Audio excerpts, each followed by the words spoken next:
Welcome to the Fantasy Golf Bag Podcast, presented by FantasyGolfBag.com, your number one source for the most in-depth PGA Tour analysis in the daily fantasy and sports betting world. Each week, our experts will discuss everything you need to know, from the course preview and key stats to top plays, fades, and strategies. Whether golf betting, grinding out cash games, or playing for a big GPP win, our team has you covered. Let's get after it. Welcome back to the Fantasy Golf Bag Podcast. I'm your host, Red Kachik, coming to you for the Players Championship preview. And I got a couple special guests this week. One of them is Mr. Skyler from Golf Gurus, as well as Axis from Fantasy Jesus. If you guys haven't heard already, they have joined Fantasy Golf Bag and are providing their rolling stats. They're providing their betting card, providing a bunch of analysis in the Slack chat. So let me go ahead and bring them on one at a time. Skyler, Golf Gurus. You can find them on Twitter, Golf Savages too, actually. How's it going, man? Good, Drew. Thanks for having us. We're really excited to come on board. You guys have been doing awesome things at Fantasy Golf Bag, and really excited for what the future holds. I know we've already talked through some potential plans down the line, so bringing over our stats and analysis each week, we're really excited. Yeah, absolutely. This is going to be for sure. This is going to be pretty big going through the summer. This was a good week for us to kind of all get together and announce this and attack the Players Championship. And then, of course, like the Masters right around the corner, and then it's back-to-back majors. It's really exciting. So super excited to have you guys here. I'll bring on Axis, a.k.a. Fantasy Jesus. Axis, how's it going, man? What's going on, Drew? Good to be here. And like Sky said, I'll ditto most of that, and it's just good to be part of the Fantasy Golf Bag community. How's it doing a podcast without just yourself? It's kind of nice. I would always try to get Sky on as many as possible, but the time zones and crazy work schedules didn't always coincide. So this will be nice, and people will probably enjoy not having to listen to me rant and no one to tell me to shut the hell up. So.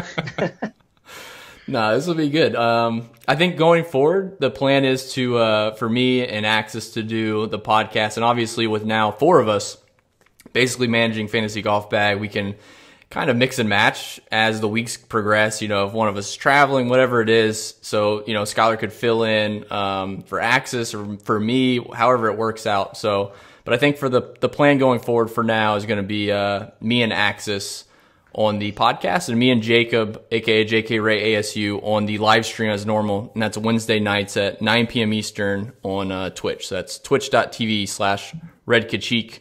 But yeah, we can, if you guys don't have anything else, you're going to be bringing the betting card. I know you already dropped some plays in Slack earlier today before some of these lines moved. But yeah, the stats, the betting card, all that stuff is big for us too. We're super excited to get your takes. It's been following you guys for a while, and it's nice to kind of collaborate together and figure out some of these new tools we're working on. No, it's a perfect time of the year to get going, with the players ready to attack it. Yeah, nothing like jumping right into one of the more chaotic events of the year. Right? God. Yeah, let's go ahead and dive into it, because we got plenty of good players to talk about, and the pricing is certainly soft, almost major-esque, if not kind of mega major-esque in some of these like 8K range guys. So we'll go ahead and dive right into the Players Championship, and I'll bring up the course snapshot. This event will be played at TPC Sawgrass. It's a par 72, just shy of 7,200 yards. Last year, played a course difficulty of 71.41, which ranked 28th on tour for most difficult. Birdie average and birdie or better percentages right in the middle for the PGA Tour, ranked 41st and 43rd respectively. So guys are making birdies, but there's a lot of big numbers, as you guys have seen in prior years. There's a ton of water and a lot of quirky holes where guys make triples out of nowhere. It's pretty bizarre. But yeah, going down the list, I'm sure you guys can kind of ping in on this. As far as like key stats, just as a whole, looking at this field and how people have approached this event in the past, there's really like no rhyme or reason outside of guys just handling the course, playing it well that week. I'm looking at key stats like ball striking, green regulation a little bit, even though I found that wasn't terribly correlated in prior years. But I think overall, just looking at recent form, course history, maybe a little bit, but not a ton. It just seems like an odd golf course because there's so many different types of winners. There's guys that be on miscut, and then win, and then go back to like a 72nd place finish. It's just it's a really, really interesting golf course. If you guys want to chime in on kind of your thoughts going into it. But yeah, I mean, statistically speaking, it's pretty standard, but I'm doing a lot of kind of soft skills as far as kind of building my lineups goes.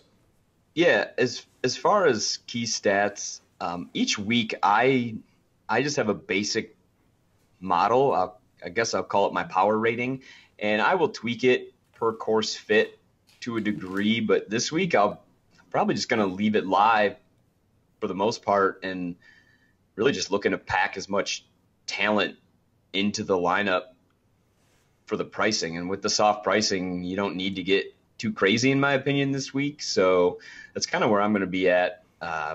Obviously, look at approach. That'll be key. It's a Pete Dye course, so you can look at that. I know a lot of guys have correlated well to success on his layouts, but again, it's really heavy on just approach. So in general, I'll just use my weekly ratings and kind of just try to cram as many talented guys as I can in. I mean, nothing special for me, really. In regards to my end, I mean, I agree with the standard analysis of how we're going to look at it and how the inconsistency of how this course is played. From a standpoint of what it's going to look like off the tee, potentially, I mean, it's a shorter course, a less than driver course in regards to the average driving distance that we've seen.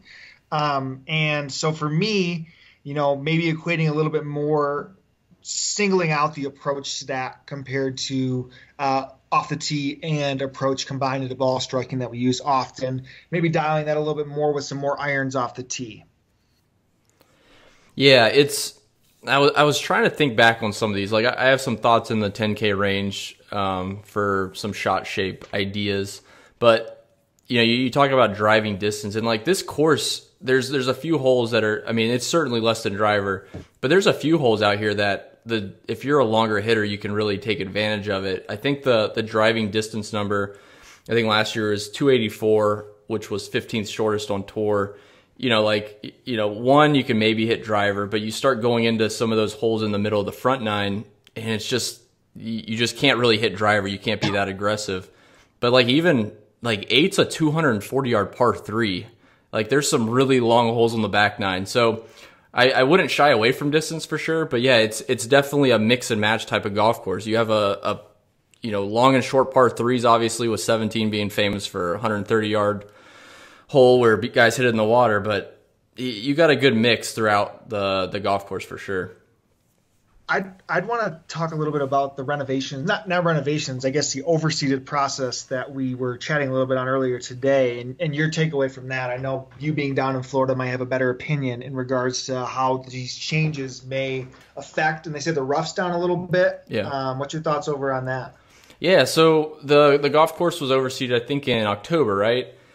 Yes. I think it was end of October. So it was with rye and fine fescue on the fairways and rough, and they overseeded the greens with velvet bent and Poa trivialis, which is a little bit different than Poana that you guys see on the West Coast. But essentially, like, the ryegrass is just supposed to withstand the colder temperature, which sounds stupid to say because it gets maybe 40 degrees every other week up in Jacksonville. I feel real bad for you guys. Yeah, it's really bad down here. But yeah, so the Bermuda doesn't withstand that cold weather very well, so they oversee with rye, and it kind of withstands the colder temperatures, more foot traffic, stuff like that. But from a sense of the golf course and how it plays, like the Bermuda can get dried out and very firm pretty quickly. The rye tends to be a little bit stickier, so I would anticipate the greens being a bit softer. The rough is down, but still it's a very sticky grass. So like around the greens, even with the rough being down, it's still going to be tough. So it's, from like my perspective of viewing the golf course, I think green and regulation, guys that are able to hit a lot of greens, I wouldn't weigh it as much. I think there's some sleepers in there that you can kind of shy away from the strictly ball striking stats for those, just because the green shouldn't be hard as a rock and they're coming in with like 4 irons or 5 irons. But Yeah, the stickier rye and the bent POA combo on the greens should make for a bit of a softer course. So I would expect the scoring to be a little lower. Let's do it. Let's see what's going on. All right. You guys have anything else to add? And if not, we'll hop into some players. I'm good on the green type. Not really my thing. Yeah. I think it's noisy. It's not that it's not important for some, but I mean, we can do a whole other pod on that. You'll get green takes from me. Don't worry. We'll get a good mix then, I guess. Oh yeah.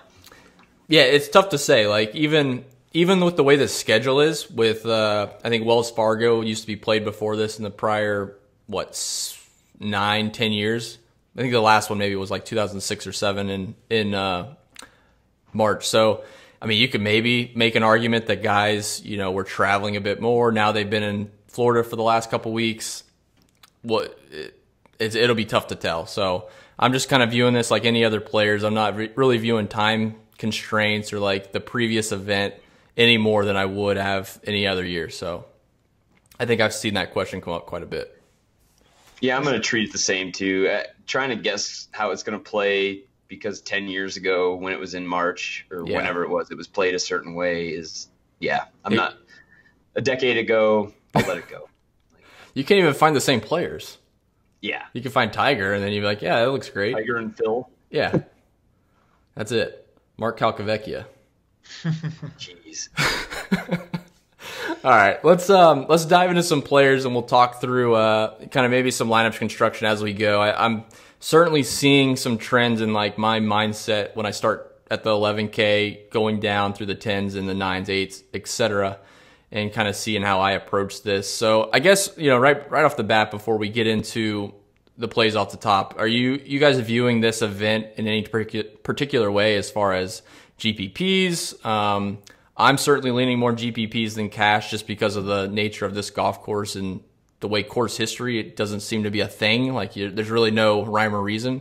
So I'm definitely tending to play more GPPs this week. So are you guys approaching that any different? Personally, I'm a GPP player, so there won't be any cash from me. And especially on a week like this, I will roll the I might expand the player pool more than I normally do this week, just with the soft pricing. I think there's a lot of valuable guys that you can mix and match with, but aside from that, it's going to be GPPs only for me.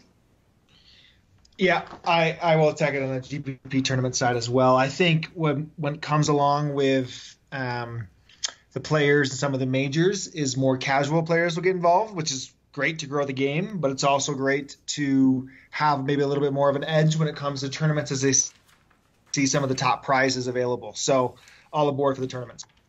Sweet. Yeah, I'm on the same page. All right, real quick before we get into the 10K and above, I forgot to mention we are, as the Fantasy Gurus and Fantasy Jesus join us, we're going to be starting a Fantasy Golf Bag Podcast Listener League. So you can find that link in the show notes. It's already been added to the Fantasy Golf Bag members on the website. But if you're interested in participating in that contest, you can find the show notes. The link there will take you straight to DraftKings, and you can reserve your entry. And hopefully we can kind of grow that as the season progresses. All right, guys, let's hop into some players, start at the 10K and up. It's somewhat simple for me in the 10K and up, like we were talking about playing more GPPs. I really feel like starting below the 10K is going to be the way I would prefer to build some of these lineups, just from the standpoint of there's really never been a guy over 10K that's had consistent finishes in the top 10. Like, I don't want to pay that type of price tag for DJ unless he's playing like RBC Canadian Open, where he's like, finishing top 7 every single week.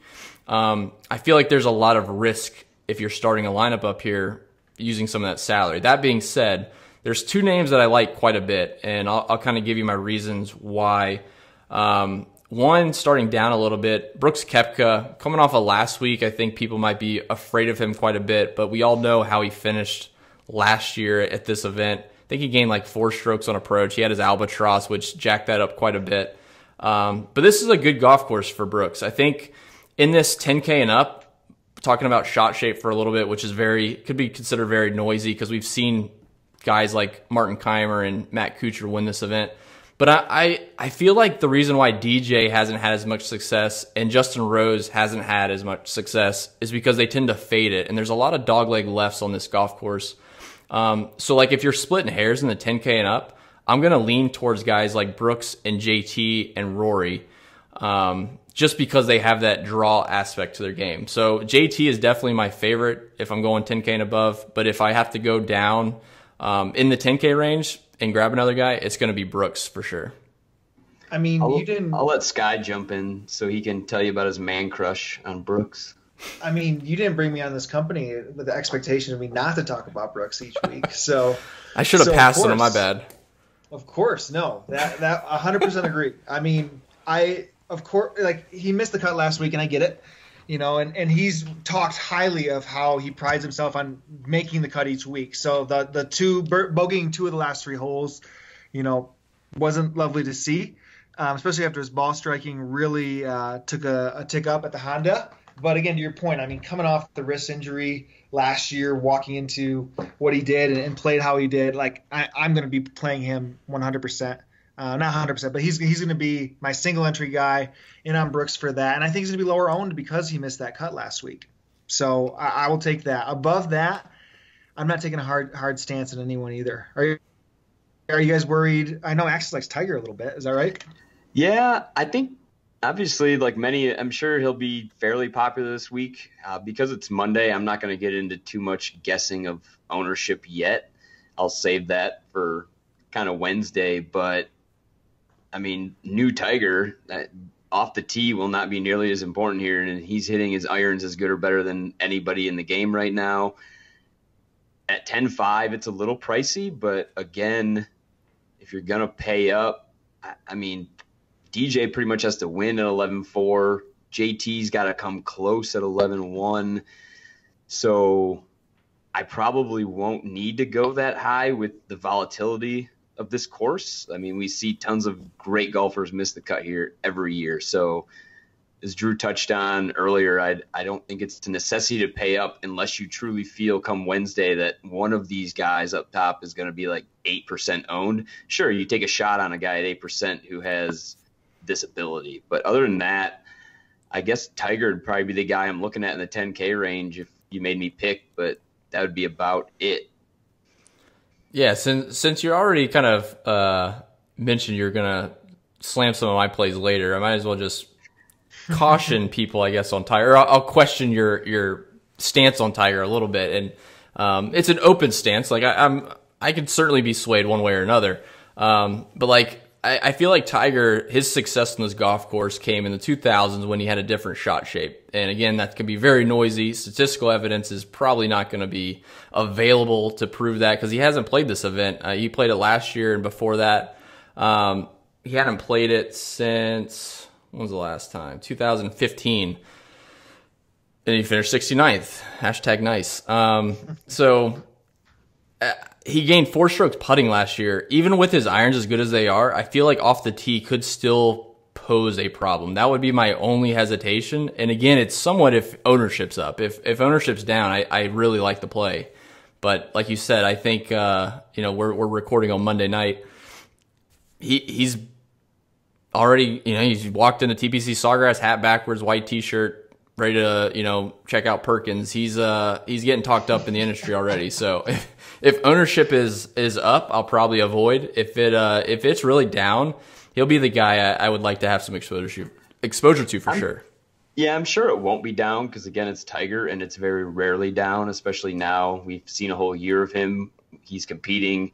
He just ranked. He's 5th in my model behind the guys in front of him or who are more priced than him, except Brooks. I have him ahead of Brooks, but again, if you made me pick, that's who I'd go to. But I don't necessarily think there's a bad choice up there. I just don't think it's necessary this week. If that makes sense. Yeah, absolutely. No, I 100% agree. What's funny though is, like, granted, Jason Day is a lot cheaper, but you talk about an injury and, like, we don't know the extent of Tiger Woods, quote unquote neck injury. But he had similar situation last week. He withdrew. He just didn't play and then withdraw. So it's weird how quickly people forget about Tiger having a neck injury. We don't know what the extent of it is. So it'll be curious to see what the ownership plays out to for sure. I'm not going to beat a dead horse here on Tiger and continue it up, but the one point I do have to make on these Mexico numbers and Tiger, because people are all aboard he led, strokes gained approach in Mexico.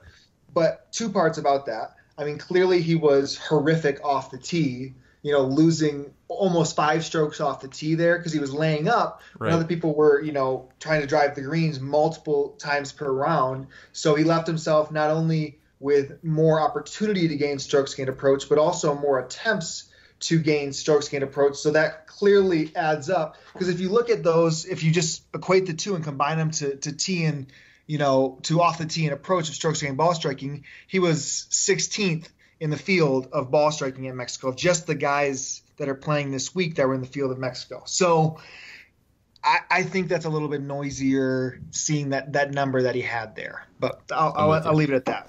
Yeah, I'm with you. Let's drop down to the 9K, and this is where it gets interesting, at least for me.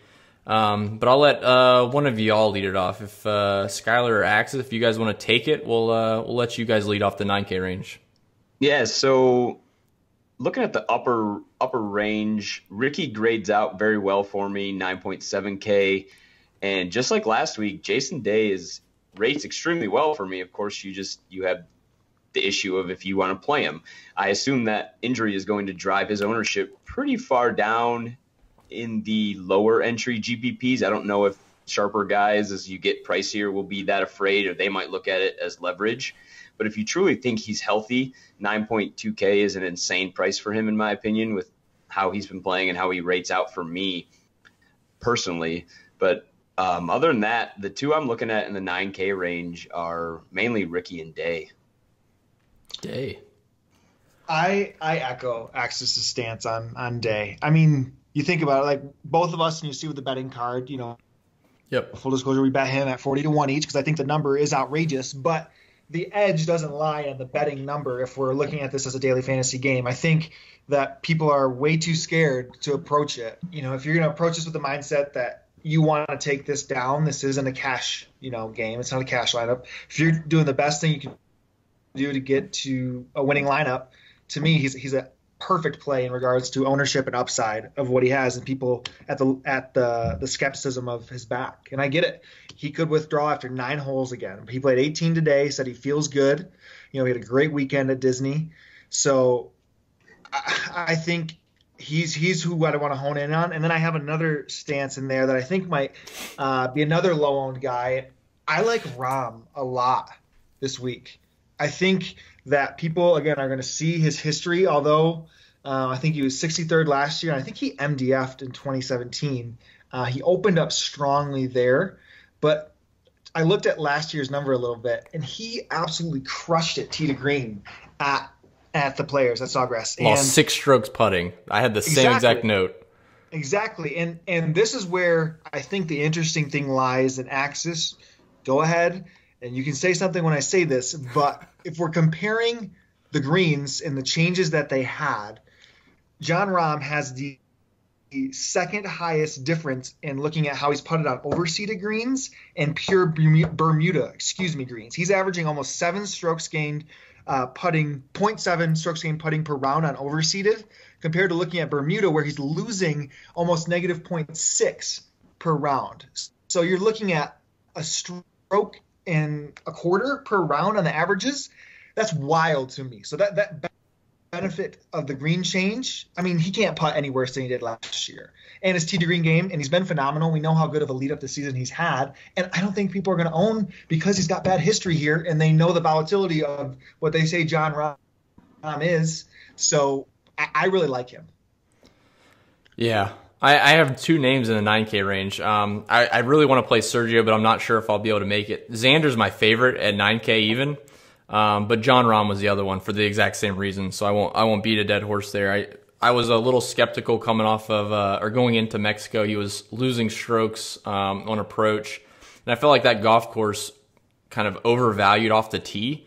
Even though he's a great off the tee player, I feel like the approach shots were more valuable, even though the way the elevation worked, it seemed like off the tee. So avoided that, dodged that bullet there.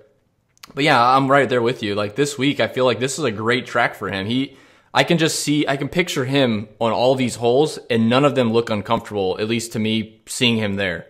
It just comes down to the putting. Like losing 6 strokes putting is crazy. And I like the stat you brought up as far as the overseas differentials. I'm definitely going to be playing Jon Rahm. And then the next one down, obviously, is Xander. He might be my favorite play, 9K through the 10K range and 11K range.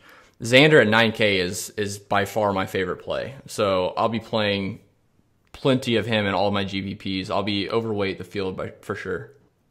Yeah, so quick note on Rahm. The only thing I'm weary of, because I also think he does jump out a little bit because he's been crushing the fields he's in on a strokes gain differential pace. He just gains so many of them off the tee. I don't have his numbers in front of me from last year at TPC, but I don't know how much of an advantage he will lose because that's how he gains so many strokes on the field. But that's my only concern with him is where he gains his strokes. But I forgot Xander was at 9K, and he pops off the page too because over his last 20 rounds, he's been beating the field by an average of 2 strokes a round, which is absolutely insane. Yeah, you want to know what he did around the green or not really around the green, but tee to green last year in this field? Gained 12.3. Xander, yeah. And he lost strokes putting.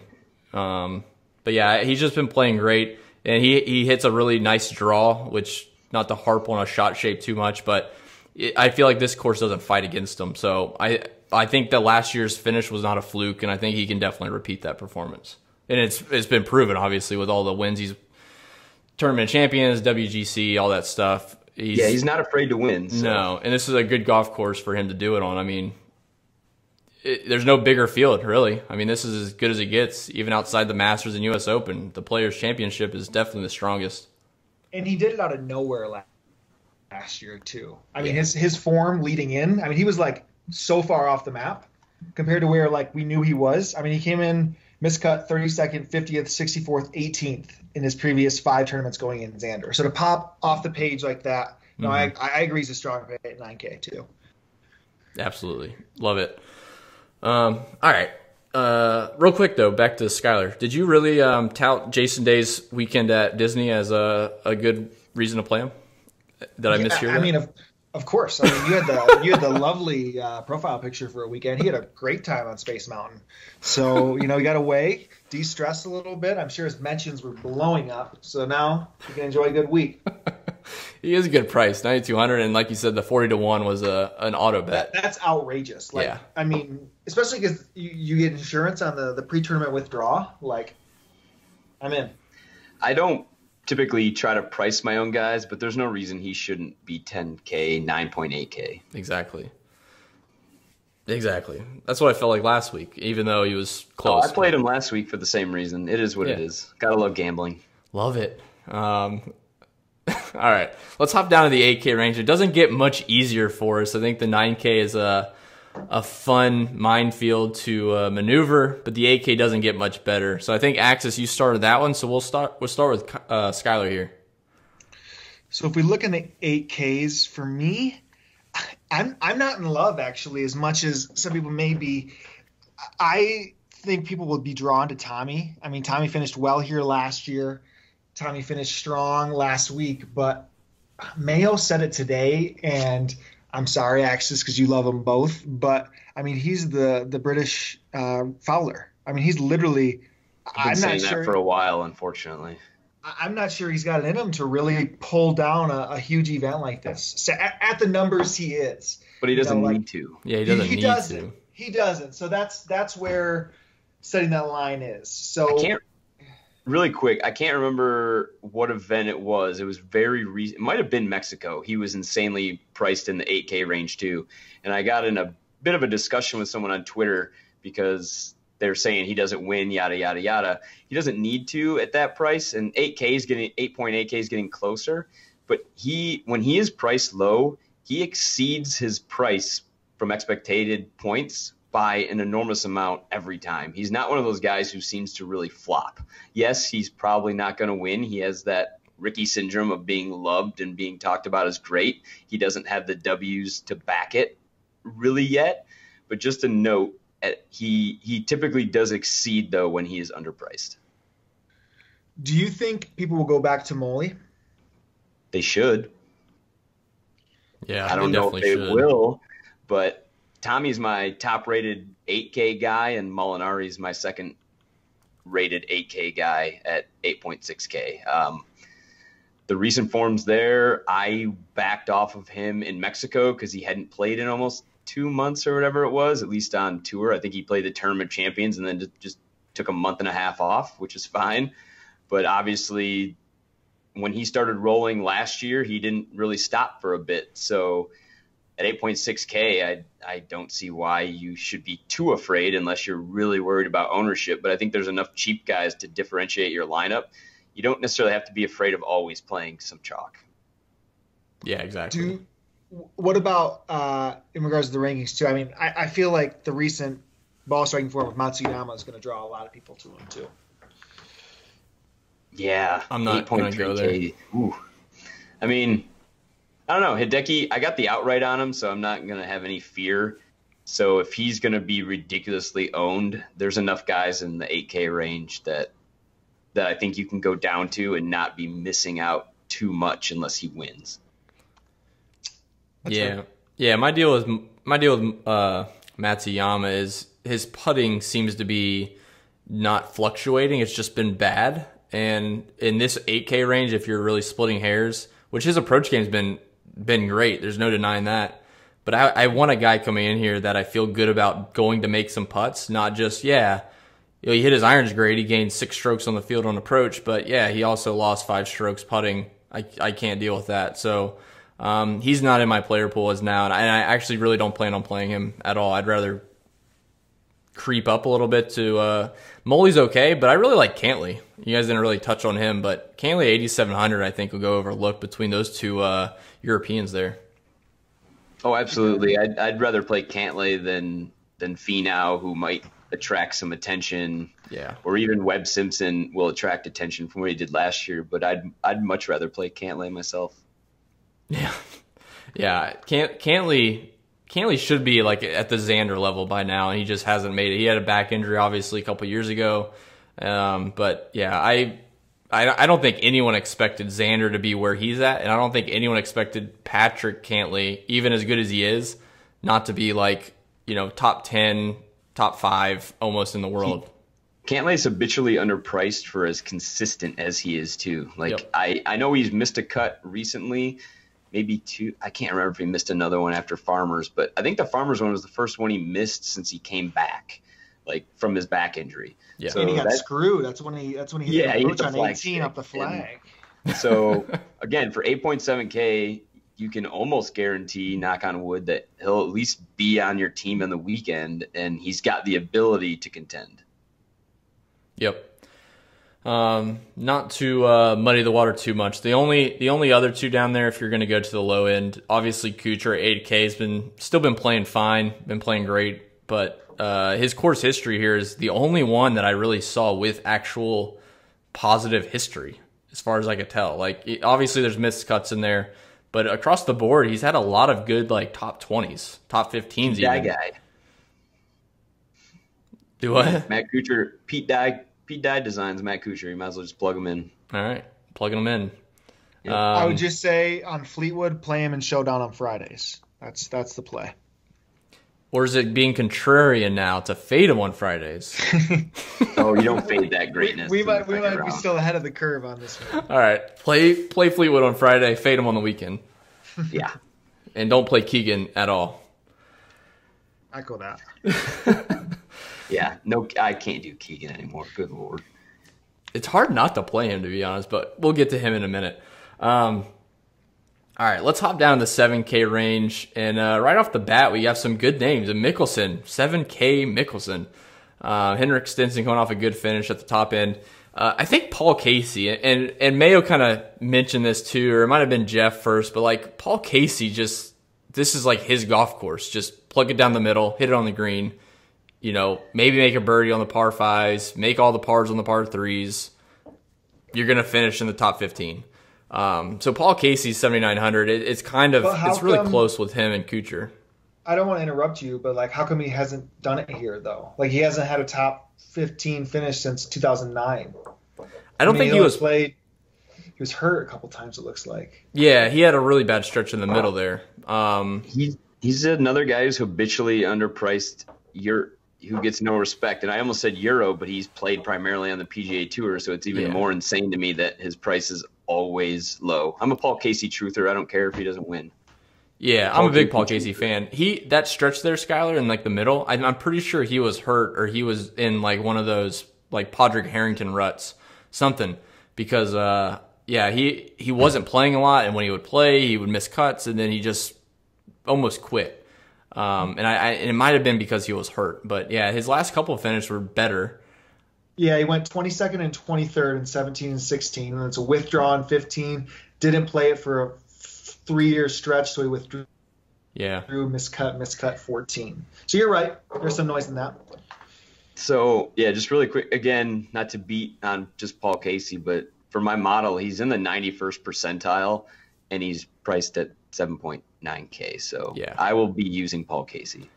Don't care what his ownership is. It's really like I mentioned this to Jacob probably early this year, maybe in the fall last year. I can't remember, but it's like if you're to go out to one of these events and you're like, hey, you need to like stake your life on one of these guys to like basically make the cut and finish well. Like Paul Casey's almost that guy that he's not going to ever be in real trouble. He's not like Hideki could start losing it. Patrick Reed could start losing it. But like Paul Casey, I feel like, I mean, there's bad putting days for sure, but he's always got the ball striking. Not in the lead going into Sunday, and you're golden. That's true. You want him coming from behind. But yeah, what else in like the upper 7K? Obviously Paul Casey, I think we like. Maybe Skylar not as much, but I mean, you got Phil and Henrik right there coming off good finishes. There's a lot to digest since the 7K range has so many guys in it. But if you're looking at 75K and up for this conversation, I think it could be okay time to get back on Stenson. But I feel like I'd rather just drop down to, I mean, Ian Poulter's been on fire until last week. He kind of finally sputtered. But Gary Woodland is just sitting there at 7.5K, and he rates out the second best for me in this range. And that price is just absurd. He's so consistent also lately. I forget what Sky said. Does he have the most consecutive cuts on tour right now? Yeah, I believe it's at 23 in a row now. 22 or 23. Like 7.5K. I mean, good Lord. And he's got like 10 top 12s in that time period too. Yeah. I mean, sign me up. You can start your lineup with Paul Casey and Gary Woodland, and you'll be fine. And that's a big difference with price too. Like, I mean, we've seen Gary Woodland at 9K this year. We were playing him almost 10K and playing him, but like in this field, 7,500, it's hard to overlook a Gary Woodland.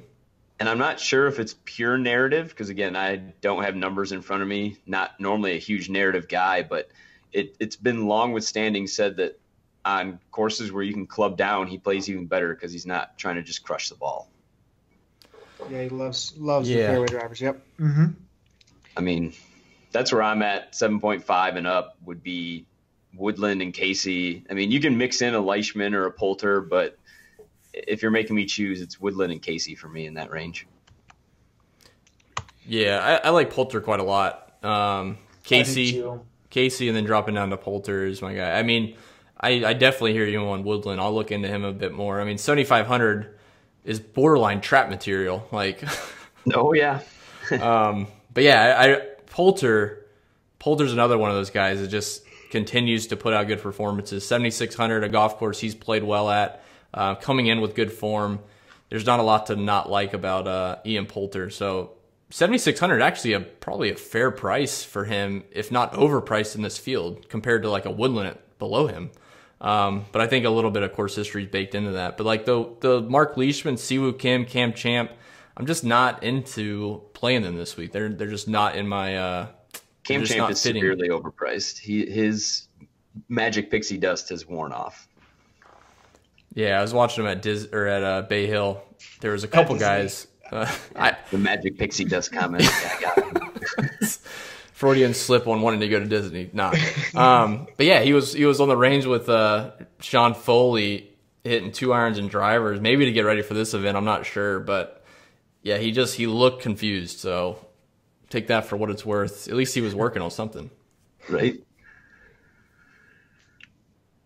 I agree with you guys, though. I mean, I wouldn't be going anywhere outside of who you talked on the high sevens. If we start getting to the low sevens, though, that's where some interesting names come into play. I mean, that's again, it's still tough to me because I view Woodland and even, I mean, Stenson a little bit higher and just such a higher echelon than some of these guys. But man, I mean, talk to me about Bubba at 7,300. I know it's not a Bubba track in the least bit, but man, I feel like this year waste has been your so money. Good.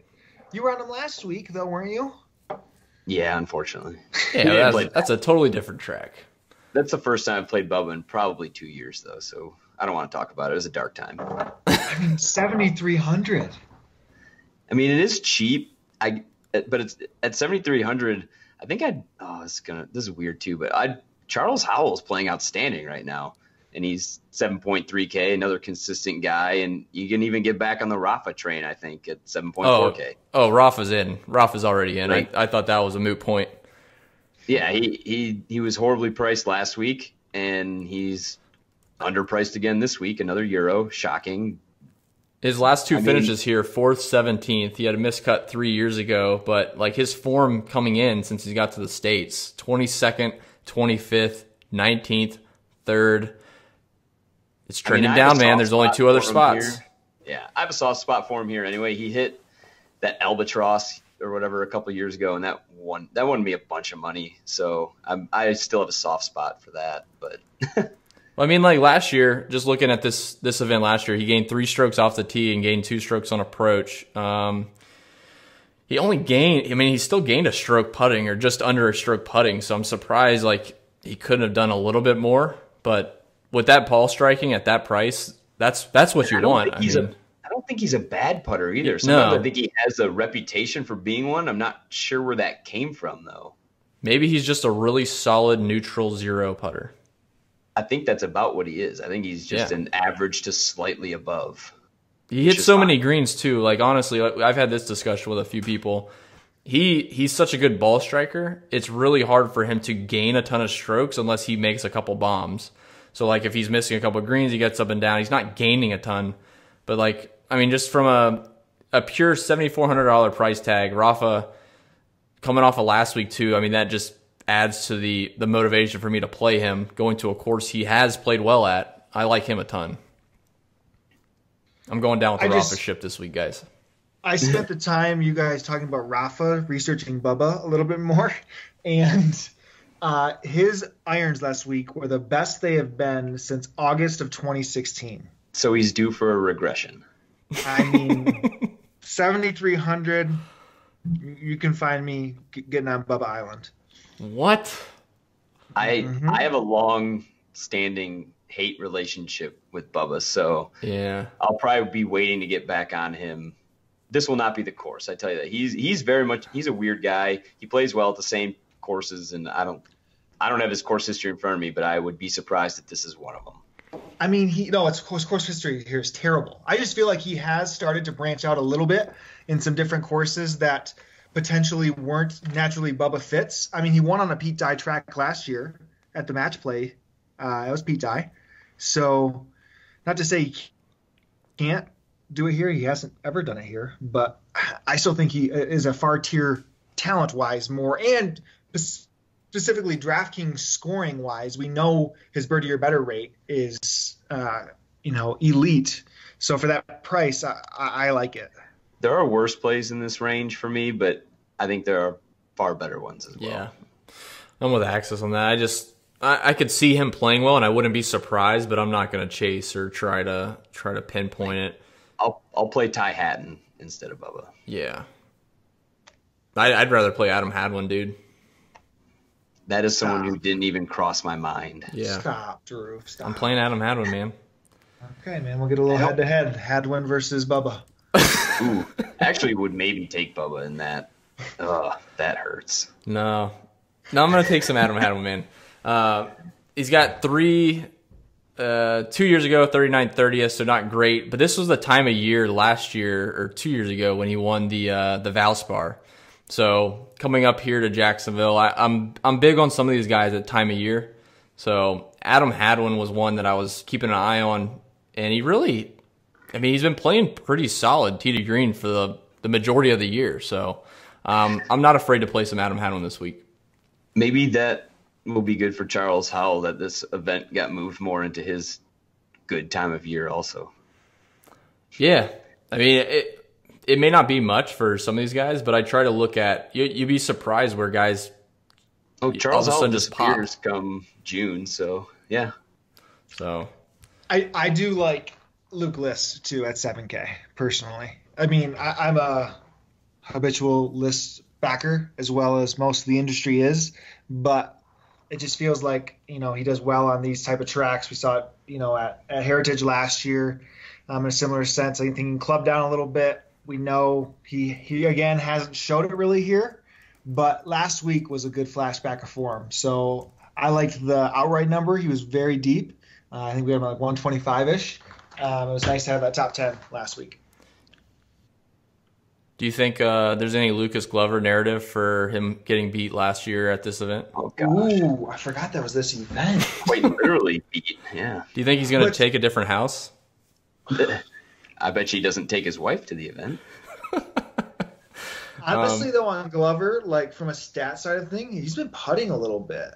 Like, Yeah. he kind of feels like almost like if you fit the narrative of just a very, very consistent ball striker who was a horrible putter until something clicked. That was Webb last year. And then Glover kind of fits that mold. Do you think he's overplaying then with the putting that he's got? Because like even at the Bay Hill, I watched him 3-putt from like 7 feet. He still gained 5.2 strokes putting last week at Bay Hill. I mean, his ball striking still has been really solid. It's been consistent for the majority of the year, gaining 1, 2, 3 strokes off the tee and approach in each of his events. But, coming to this event, I feel like you could rely on ball striking, but maybe the putting is due for regression. What do you think? I think I'd rather play List or Zach Johnson than Lucas Glover. Okay. Personally, I think there's a lot of guys down here. I'm not a big Glover person. I think he'll get ownership too. He probably will. I mean, he's got 1, 2, 3, 4 top 10s. Well, let's count 15s. Geez. 1, 2, 3, 4, 5, 6, 7 top 15s in his last 8 starts. I mean, he's been great. Like he's been seriously been great. Like ever since he had to qualify in the Web.com finals, like he has been outstanding. Yeah. Like he's someone who I know it bites me sometimes, especially during this stretch of his, and it bites me with Keegan, but he's in that group where I sometimes have to ignore my stats or water it down just because we know that, like List, they're stat darlings, but it just doesn't seem to come together. But yes, that doesn't mean he can't play well. It's not for me. You'll have to say the same thing when I mention someone here shortly. So. That's like Keegan, man. I was tempted to play Keegan. I might still do it just because I don't need a ton of upside. I just need the ball striking to be there, and no one's going to play him. So if he just finishes like top 15, top 20 even, right, he'll probably do it. But Keegan's got some of the most consistent ball striking stats I've seen like year over year. Oh, yeah. It's insane that he doesn't do better. Yeah. It's just mental case, man. He can't quit the dancing. I saw that clip of him in the bunker on Twitter today, and I was rolling. I was like, are you kidding me? Like, holy crap, step up and hit it. My Lord. I'm surprised they haven't done like a Saturday Night Live skit or something with him, like, Night at the Roxbury. It kind of hurt to watch, to be honest. It was like when I used to watch Duffner try to line up a 2-footer, and he'd take like 15 seconds over the ball. I'm like, oh my gosh, just hit it. Like, come on. That's what Duffner did last year on 18 here. Lost him like $200K. He missed a 3-footer on 18 for solo second or something. Yeah. Too many times that he's lost me money staring at 2 to 3 footers. Luckily he sucks right now, so I can't lose more. You can't play him, man. He's so bad you can't lose money playing him. Nope. All right. We're moving along pretty good, guys. Let's hop into the 6K. I know it's fairly loaded, so I'm not sure if you guys are hitting high, mid, or low. And I actually have some really low ones and some high ones. So I'll let one of y'all lead off kind of the high end. There's about 3 or 4 up there that I'm really eyeballing. And again, like with the weaker field, the pricing just like don't get carried away with thinking, wow, these guys are so underpriced. But there are a few in here that are pretty good. The ones that leap off the page for me, and it's just due to how they rank percentile wise in my just overall model. The first one is Byung-Hyun Ahn at 80. He's 80th percentile, but he's 6.8K. And he's a guy who I tend to stay away from though, but I'm not sure I can't, but he's going to garner a lot of ownership, I think too. Yeah. But the other one who jumps out of the page is 6.7K, and that would be Matt Wallace. But I unfortunately, how he finished last weekend, I don't think he'll have a ton of ownership, but I think he'll have more than he ever would have with how he played on the weekend last weekend. Yeah, and he's still somewhat unproven. I mean, he's such a good player, but it's really an ownership play for me because I like him a lot. Sungjae Im right there as well. I like those two. But with Matt Wallace off of last week, I was really excited to watch him finish that tournament off well. And he really did fine until that last 2 holes. But we haven't seen him play here. It's hard to tell. And if the ownership does spike off of last week, it'll be something I'll probably avoid just in an event like this. Yeah, and he is 6.7K, so I still don't think he'll have a ton of I mean, nobody down here normally gets an asinine amount of ownership, but I don't know. People have different thresholds of when they like to fade guys this cheap. And like you said, he's never played. I don't think he's ever played here. So, no. But he just rates. I have 7. I didn't bring any of his Euro stuff into this, so I have 7 events worth of data that I was going off of making this. But he rates out so much higher than everybody else in this range for me. I could seriously make an entire lineup, I think, out of this range. I mean, there's like 5 or 6 guys. Head. But I mean, seriously, like even like we talk about the softer pricing, allowing for us not have to go to the range. I mean, there is quite a few guys that I like. I mean, if we start at my favorite play, it's scary as it is probably Kokrak. I mean, his ball striking right now is unbelievable. Like seriously unbelievable. Like he gained last week. I did the math and I looked back so my database goes back to the start of 2013. It was the 17th, I think 16th or 17th most strokes gained approach or least strokes gained putting for someone to finish in the top 10. He was so good ball striking last week. He still lost like 4.1 strokes gained putting and finished 10th. Like he's in unreal form right now, but it's an absolute roller coaster to play him. I just think that price and with his form right now probably gravitates some ownership, but he fits that same mold that Axis talks about where you might have to check yourself about. Does it scare you how well he's playing though? Yeah. I mean, he's playing almost 2 strokes better per round than he normally does. I mean, he's got 5 top 20s in his last 6 events.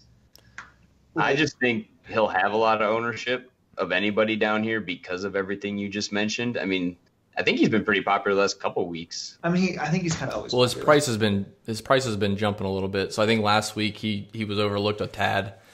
I think he was popular, but not for an 8K guy. He was probably still around 13%. Oh, okay, that's not awful. So, but moving on from him, I mean, just hitting on Russell Knox is someone that me and Axis both threw down at 150 to 1 in regards to an outright. I was looking today. I mean, it's tough because personally, you just watched everything happen yesterday with the victory. You almost forget about how well someone played 2 weeks ago. As simple as that is, but I looked back at his approach numbers.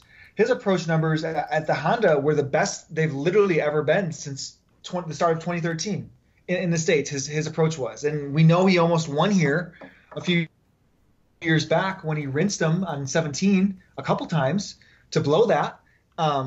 He struggled the last 2 years here, but I think he's playing some decent golf right now. So I like him at 6.9. I like Sungjae. I like Chesson Hadley as well, who led strokes gained approach last week. I agree with what Axis said on Wallace. So those are probably, my favorites there. And you can kind of spread out ownership with, 4 to 5 different guys there if you're, playing 20 lineups or more and sprinkle that. You don't have to go heavy on any of them. But that's kind of my stance down at least above 6.5. Yeah, I'm big on Sungjae this week again. I've been big on him all year, and he had one missed cut, and every other event he's been really consistent, and people haven't seemed to been like really jumping on board. So I like him a ton. Like you're talking about Kokrak down there. Kokrak's stats look great, but I don't trust him as a guy that can like maintain that level. What's interesting is his putting has been bad. So like everyone talks about, the putting can flip around much easier than the T degree game, which is true. But, if he's losing that many strokes, but gaining so many strokes on approach, I'm hesitant to say that the approach is going to maintain for another, event or two, and the putting is going to stay that low. If it flips, he's not going to really make up any ground on anybody. But, Sungjae at that price, he has upside to win this event. Like he could certainly grind out this golf course and win. And I'm going to certainly, even if I'm saving like $600 on a lineup, I'll be putting him into some of these. What I pulled, so I looked over just the individual rounds of the last 5 tournaments of just those who played, and there was 2 people that had at least 3 rounds gaining more than 3 strokes gain approach in that individual round. Because like we saw what Sungjae did to open up Honda on the Thursday, Friday, then he fell off the map on Saturday completely. He almost MDF'd after being in the lead, going in on Saturday. But then he strung it again in the first round of Arnold Palmer. He gained over 3 strokes approach. And then the last round he did it again. So he was one of 2 people to have those 3 rounds greater than 3 strokes gain approach. Him and Hadley were. Hadley's, I think, is a little bit more because he struggled off the tee, so he's got the more opportunity with the approach. Yeah. But I like them both. But I really like Sungjae too. And then you have the Siwoo kind of angle with Sungjae a little bit too. I don't know. Axis is suspiciously quiet during this segment. I mean, I don't really think I'm going to be dipping too much lower. I think Kokrak's a ticking time bomb. You can go through his past and you can see he's gone on these great runs, maybe not as great as this one, and then he just implodes back to the guy he normally is. So I'd rather miss, like if I miss Kokrak having another good week, I'll survive. Like at 6,700, I think there's plenty of other guys. I don't feel forced to play him because I think there's plenty of other guys in this range who I can play, who I would line up in a head-to-head with him, who would be extremely similar in price.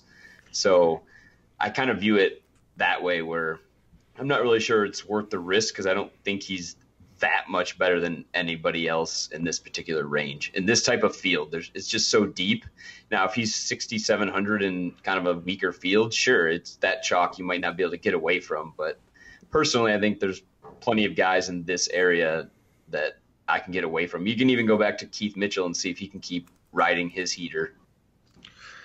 I guess we'll have to wait and see for your article on Wednesday. I'm sure that's one of the key components of comparing Kokrak to some of the others. So he will be in it. Good. All right, drop it down to you guys can kind of hit on the mid-range if you have anybody. I'm going to drop down to the very bottom. There's 2 names that I wanted to throw out that if I want to get real cute with some GPP lineups and try to add them to my pool and see if I can make some funky like JT, Tiger, Brooks lineups. 2 are down here that I'm not afraid to throw in. One is Trey Mullinax. He's at 6K, bottom of the barrel. He's had 7 made cuts in a row. Granted, not a ton of top finishes, but at like 6K, just dropping off of like a Sungjae, you're saving that much money, can give you some opportunity for, bumping up an 8K guy, even though you don't really need it. The other one down here that I really don't know why I even want to play him, but I feel like the signs have been there and it's going to happen one week or another. But Jonathan Vegas at 6,100, I don't know if it's going to be this week or not, but God, he continues to like flash signs of like greatness for at least 2 or 3 days and then disappears and finishes like 60th. But 6,100, if the ball striking can remain how it has been for this, early part of this, I guess it's still spring. I think Jonathan Vegas is fine at 6,100. So those 2 at the very bottom are guys that I'm eyeballing for my player pool and GPPs. Yeah, I I looked at this range just because I figured we'd talk about it. I really have zero intention of going this low, but Johnny Vegas was going to be the only guy I mentioned who, if I was really trying to scrape the bottom to fit in just anybody 6,200 or lower, he graded out way better than anybody else. The only other guy who was semi-close was Brian Gay, but I haven't made too many lineups yet, but I really don't foresee myself getting that cute this week. I think 6,600 and above is probably where I will be, and I don't even know how much I'm going to dip into the sixes in general. I just have one that I need to stand on this mountain because he's my European Brooks Koepka. Yeah. Sun Kang? This guy has a special nickname. Okay. It is. We refer to him as the Man Rocket because he is absolutely stunning. But Lucas Bjerregaard, the 51st ranked player in the world, is sitting at 6,500 after he came off a 12th at the Honda. He is electric. If you want to go on a roller coaster ride, please roster him because he birdies so many holes and he bogeys just as. But he can score for DraftKings, man. And I play him habitually on the European Tour. You'll find out that I have a lot of interest over there and kind of growing that side of things. But man, I really want to see him. He's going to be in the majors. He's going to be in the WGCs. Now he's going to crack the top 50 in the world. So I really, really like him. And just the type of player he is, he's an extremely good ball striker. He does struggle on the greens. He definitely does. But he found it on the greens, the Bermuda, at the Honda. So he's someone I'm really, really interested in 6,500. Yeah, I was going to say I will play Lucas, but I didn't want to take Sky's Thunder. I knew he would be very excited to talk about Mr. Man Rocket. So. Oh, yep, can't wait. He is added to the player pool. I mean, Sky said it best. The guy's it's a thrill seek. Like sometimes watching Siwoo is just insane. Watching Lucas is insane for a different reason because he'll rattle off the birdies and then you know that he's going to double twice in this round, but he's still going to get you DraftKings points. I mean, he got 12 at the Honda with 4 doubles. I mean, yeah. he seriously, his birdie or better there was, I think, second or third in the entire field. It was unreal. And this course is similar as far as just danger, just talking about water, and you can make a triple pretty quick. You will find it, but yeah, he'll probably put up a 7 on 17, but he'll make the cut and still score. We just need DK points. I don't care how many triples he has. For sure, just make the cut. I just need 15 birdies. Mm-hmm. Yes, that is Lucas for you. If you're not familiar, get familiar because it will be a fun ride the more he plays on the tour. And he's in the WGCs and the majors. Yep. I like it. He is added. Any other final thoughts as far as the players or lineup construction or anything, or we can wrap up this inaugural show with the Fantasy Gurus and Fantasy Jesus, part of Fantasy Golf Bag. It's interesting because it's so easy to make such a balanced build, and that's what I kind of walked in with the perception of loving Brooks, loving Day, loving Rahm. It's easy to still, fire up those 3, get, an 8K guy and play some in the 7s, or probably not get an 8K guy, but you can probably play 3 in the 7s with those 3. Mm-hmm. And that's a real nice, easy, balanced lineup. But the more we talked about that 6K range, man, I don't know if people are going to just, seriously, like you said, load up on some studs. If you wanted to play JT, Tiger, Brooks, is that what you said in one lineup? Yeah. There's incredible guys in the 6K that we just talked about that, you throw a Man Rocket in with them and, you can make some action happen. Yeah. I will say as a closing thought that if you're a person who plays one lineup or maybe even just 2 or 3, if you've ever thought about playing more, this is a solid week to do it, in my opinion, and to kind of feel it out since, 1, we have soft pricing, and 2, just the volatility of it all. And it doesn't matter if you're good, you can still easily miss the cut here. I think that if you're ever going to dip the toes into playing 10 or even playing one like the $3.20 could be a good one to start into. This would probably be the week where it would behoove you to do it, because you can mix and match and you can play those studs and duds, and you can play a couple balanced. You can play a couple that you just want to root for since you can afford it. I think that'd be a good week to do it. Yeah, it's definitely not my first choice strategy is to hit those top guys and build out the bottom. But like you said, I think I came into this and I was looking at the mid range is so stacked, and I think a lot of people will start to do that. I mean, I assume people will start to see the top end has been really inconsistent, even as expensive as they are, as good as they've been coming into the event. But man, you could get some guys. I mean, you've seen guys pop out of nowhere on this golf course, and you get some 6K guys mixed with some high end, you immediately differentiate, and then you have high upside. I mean, if the guys are finishing from the bottom, finishing well, and you get the 10K up finishing well, which they should, I mean, you're sitting golden. So I think the only other thing to really monitor is wind for your Thursday, Friday. I think it's mostly calm on Friday, but it does look like on Thursday you're going to get some gusts close to 20 miles an hour. So just kind of monitor that. If you do want to hit an AM PM splits, it's really not a bad idea to try in this type of event. This is really the first event we've had since the West Coast with an actual possible weather splits. Honda didn't really have any wind, so that'd be my only final thoughts as far as lineup construction is try to be a little bit more contrarian, build some more lineups, and kind of get weird with the 6K range, because like Skylar, you said you could literally build a 6K only lineup and it could potentially do really well, and you left $4,000 or $5,000 on the table. I don't encourage you to do that, but it's certainly possible in this field. For sure. All right, guys, that'll do it for the Fantasy Golf Bag podcast. We appreciate you joining us for this inaugural show. Again, you can find Skylar, you can find Axis, Fantasy Gurus, Fantasy Jesus at fantasygolfbag.com. They'll have all their stats. The rolling stats are already up. Axis will have an article. We'll have the Fantasy Golf Bag live stream Wednesday night at 9 p.m. Eastern. So go ahead and sign up today, join us, and find out some of the new tools that we're working on to kind of better this DFS industry. So without further ado, guys, we'll get you out of here on to making some lineups. We'll see you later this week, and good luck at the Players' Championship. See ya. Thanks for having us, Drew.